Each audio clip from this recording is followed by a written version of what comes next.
Hi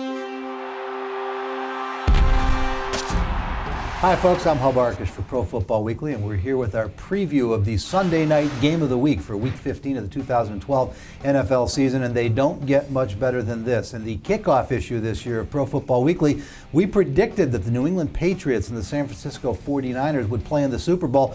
I guess that could make this a Super Bowl preview. Associate editor Kevin Fishbane covers the Patriots for us. Executive editor Dan Arkush covers the 49ers. And Dan, if I'm the 49ers, and I know they fear no man, but after watching last Monday night, they may not be too excited about going to New England right now.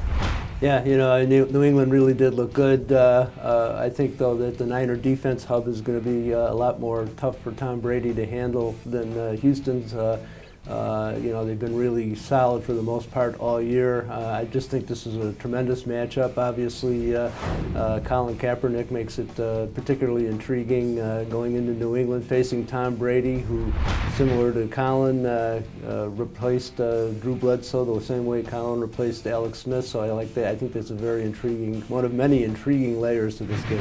Now, Kevin, I actually did pick the Niners to win the Super Bowl. My AFC pick, the Chiefs, probably won't be there. I had them beating the Patriots in the title game, so I knew they'd be good. What really excites me about the New England Patriots is when I look at that blend of youthful athleticism, the young kids on defense, the veteran playmakers they've got, and you can talk all you want about Brady in the offense, but that defense gets better every week now. Yeah, they're improving each week at the end of the year. We've seen this the last 2 years where the defense has been very bad at the start, and then they just continue to get better. These young players get to know Belichick's system, and they continue to get better. Brandon Spikes, Jerron Mayo, Dante Howard just flying around. We saw that on Monday night. They really bottled up Arian Foster. They got after Matt Schaub. They're obviously going to work to keep Frank Gore and Colin Kaepernick contained. And the other nice thing, speaking of those young players, Devin McCourty moving back to safety, made a big interception. He's really ended up being a playmaker back there, something they didn't expect when they had drafted him as a cornerback. Well, and both of these teams have made big moves recently. For the Patriots, it was the trade deadline deal for Aqib Talib. Dan, Jim Harbaugh, he's going with Colin Kaepernick. Now, I still personally have my doubts. I think he's a great prospect.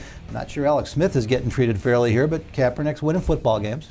He is, and he provides that big play dimension that Alex Smith just doesn't, and he's had 4 starts now, Hub.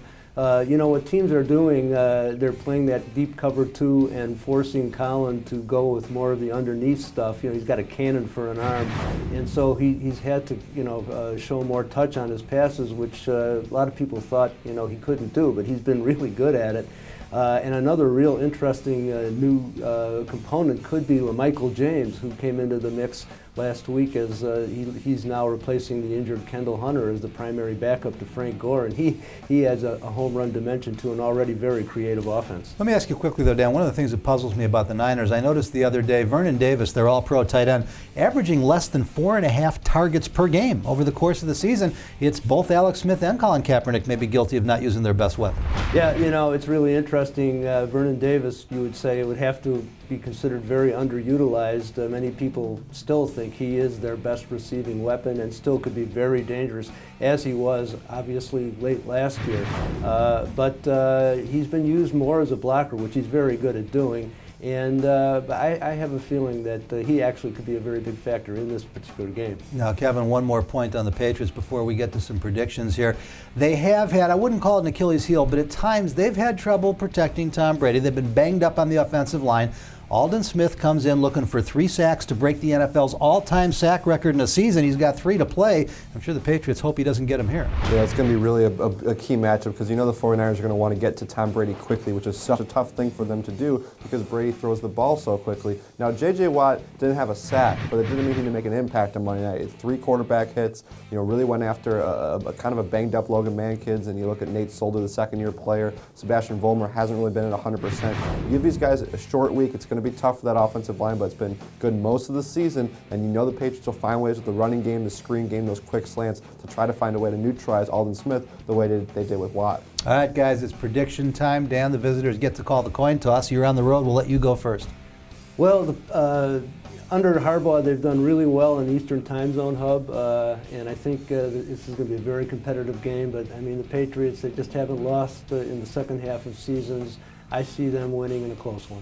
Kevin? Yeah, just like the last week's game against Houston Texans, how the Patriots are so good in these situations at home, prime time against a very good team, and the Patriots can get very physical with you. I know the 49ers are known for being a physical team, but New England can do it as well. I think it's going to be much closer in the game against Houston, but I still give New England the edge. You know, guys, I still love the 49ers. I think they've got the most complete roster in the NFL. I still like their chances to win a Super Bowl, but picking against Bill Belichick and his Patriots in December at home hasn't happened in a long time, so why would you do it now? I've got to go with the Patriots, too.